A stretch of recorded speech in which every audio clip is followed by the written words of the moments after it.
Hey, what's up everybody? Got an unboxing for you today from Algae Barn.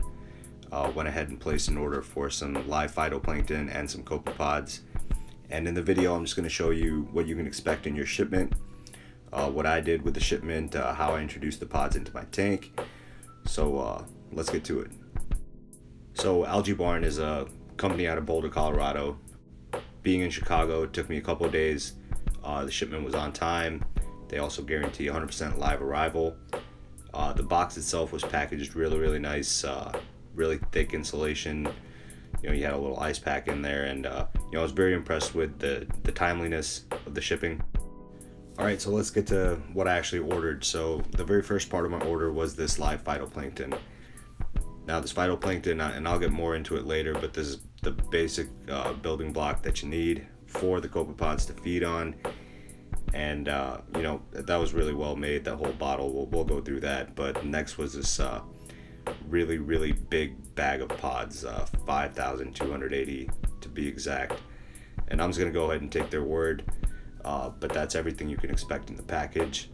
Now, looking at the bag of pods itself, this was probably the most surprising thing. We've all, if you've been in the hobby, you've seen those little green bottles of pods and this and that, but never have I seen this much life and activity, inside one of those. So looking at the bag, you're gonna see, different shapes, different sizes, different colors even. And these are 3 different types of pods, and they're anywhere from a juvenile state all the way to a fully grown. And for me, this was really important because I was starting out the tank completely dry, and a lot of the basic problems you'll have with algae and diatoms and things like that, these pods can help, as well as feed the fish. And that was really important because I got some vacations coming up, so I need a little bit something to feed the fish while I'm gone. So that's pretty much what's in the bag. Let's get to adding them to the tank. So the first thing I wanted to do was I wanted to turn off all the return flow, the flow inside the aquarium. I turned the skimmer off. Now, you might not need to do all of this, but I just wanted to give them the best chance to kind of take hold.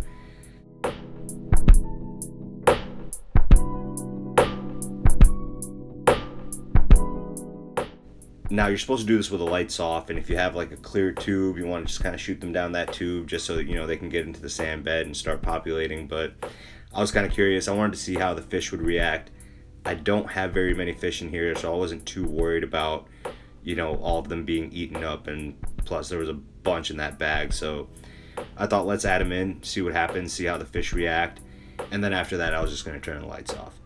So now here you can see the second they got added to the tank, the 2 clowns just knew what was up. There was something new in the water, and here you can see that it was almost like a mini snowstorm in the tank with how many pods there were. And I guess in a way this is kind of a testament in itself. You can see the fish, they're absolutely going ham at these pods. I've never seen them act like this before. This was definitely something new to me, and just based on this alone, I'm sold. Now, if these pods are going to consume some of the diatoms you see on my sand bed there and other nuisance algae, that's just a bonus. So this was a good time, at least in my tank's life cycle so far, for me to add the pods. I was actually probably a little bit late in doing so. My advice would be the sooner you can add them, the better, and start building your reef, from the ground up. And speaking from the ground up, the next thing I did was I added this live phytoplankton. Now I was really excited to add this because this is essentially the bottom of the food chain. This is where everything starts. So the pods will eat this, the coral will eat this, and it's a live phytoplankton, so it itself will eat nutrients in your water for it to thrive. So it's a full system to start and seed your tank the right way. Really excited to be trying this stuff out, and I know this was a really short review and I'll get further into detail, but I just wanted to show you this too, because later on that night, this clown that hasn't left the back corner of the tank was all over the tank after the pods and the phyto were added. Like, I'm shocked. I haven't seen him swimming around the tank at all. So guys, just as a quick recap on this stuff, I mean, it is amazing so far. It's been incredible. I've seen fish doing stuff they haven't done before. all the other added benefits of these pods hopefully go a long way. I'll definitely do, a recap, in a few months to see how things are doing. But thanks for watching. If you liked it, please like, comment, and subscribe. And big shout out to Algae Barn. Great product. Very impressed so far.